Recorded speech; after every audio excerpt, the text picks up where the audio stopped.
ദൈവത്തിന്റെ അതിപരിശുദ്ധമായ നാമം വാഴ്ത്തപ്പെടുമാറാകട്ടെ. വീണ്ടും വരുന്ന നസ്രയനായ യേശുവിന്റെ നാമത്തിലുള്ള പ്രഭാത വന്ദനത്തെ ഇന്ന് പകലിലും എൻ്റെ പ്രിയ അഭിഷിക്തന്മാരോട് ഞാൻ അറിയിക്കുന്നു. നിങ്ങളെല്ലാവരും ആയിരിക്കുന്ന ഇടങ്ങളിലൊക്കെയും ദൈവകൃപയോടും ദൈവിക സമാധാനത്തോടും സന്തോഷത്തോടും കൂടി ആയിരിക്കുന്നു എന്ന് ഞാൻ ദൈവത്തിൽ വിശ്വസിക്കുന്നു. കഴിഞ്ഞ 3 മാസക്കാലം നമ്മെ പോറ്റി പുലർത്തി നമുക്ക് വരാവുന്ന ആപത്തുകളിൽ നിന്നും അനർത്ഥങ്ങളിൽ നിന്നെല്ലാം വിടുവിച്ച് ഒരു പുതിയ മാസത്തിന്റെ പുതിയ ദിവസത്തിലേക്ക് ദൈവം നമ്മളെ കൊണ്ടുവന്നതിനെ ഓർത്ത് ഞാൻ സ്തോത്രം ചെയ്യുന്നു. ഈ ഏപ്രിൽ മാസം ഞാൻ ആരംഭത്തിൽ തന്നെ ഈ 1-ാം തീയതി തന്നെ ഞാൻ ആത്മാവിൽ പ്രവചന ശബ്ദത്തിൽ വിളിച്ചു പറയുന്നു, അത്ഭുതങ്ങളിലൂടെ വഴി നടത്തുന്ന ഒരു മാസമായിരിക്കും ഈ ഏപ്രിൽ മാസം.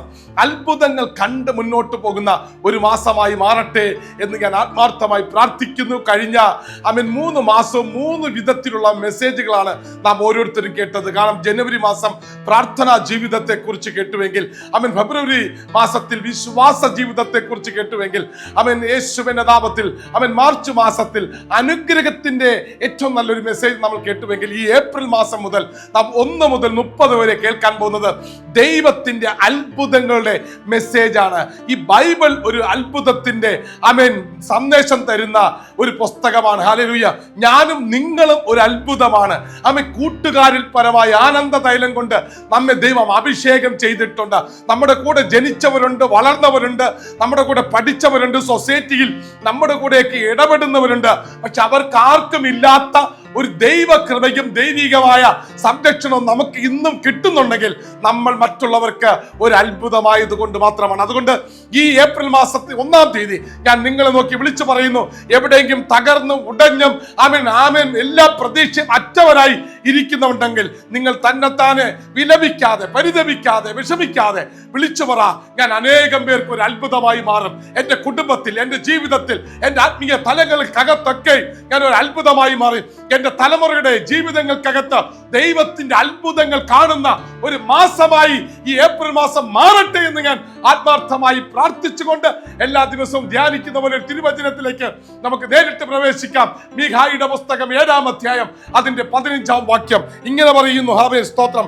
മീഖായുടെ പുസ്തകം 7-ാം അധ്യായം അതിന്റെ 15-ാം വാക്യം, നീ മിസ്രയീം ദേശത്ത് നിന്ന് പുറപ്പെട്ട കാലത്തിൽ എന്ന പോലെ ഞാൻ അവനെ അത്ഭുതങ്ങൾ കാണിക്കും. നീ മിസ്രയീം ദേശത്ത് നിന്ന് പുറപ്പെട്ട കാലത്തിൽ എന്ന പോലെ ഞാൻ അവനെ അത്ഭുതങ്ങൾ കാണിക്കും.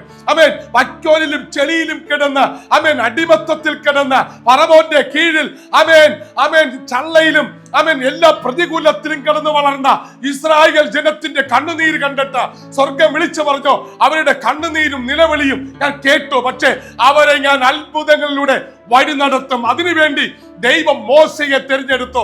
ആ മോശയിലൂടെ ഇസ്രായേൽ ജനത്തെ അടിമത്തത്തിൽ നിന്നും പുറത്തെടുത്തു. മരുഭൂമിയിലൂടെ അവരെ വഴി നടത്തി.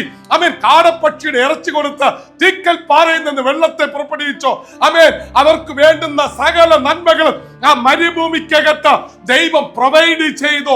പിറുപിറുക്കുന്ന ഒരു ജനം മോശയുടെ കൂടെ നടക്കുമ്പോഴും ദൈവം അവർക്ക് ഒരു അത്ഭുതമായി മാറി. അങ്ങനെയെങ്കിൽ ഇന്ന് ഈ പകൽ സമയത്ത് ഈ മെസ്സേജ് കേൾക്കുന്ന പ്രിയ സഹോദര സഹോദരി, നിങ്ങളുടെ ജീവിതത്തിന്റെ ശൂന്യതകളെ മാറ്റുവാൻ എന്റെ ദൈവത്തിന് കഴിയും. ആ ദൈവത്തിന്റെ അത്ഭുതങ്ങളിലേക്ക് ഇന്ന് പകൽക്കാലം നിങ്ങളും ഞാനും ചെന്നെത്തണമെന്ന് എന്റെ ദൈവം ആഗ്രഹിക്കുന്നു. അതിനായിട്ട് ഇന്ന് പകൽക്കാലവും ഈ മാസവും നിങ്ങൾ അത്ഭുതത്തിന്റെ വഴിയിലൂടെ സഞ്ചരിക്കുന്നവരായി മാറുവാൻ ആഹ്വാനം ചെയ്തുകൊണ്ട് നിർത്തുന്നു. May God bless you. Jesus loves you. God be with you.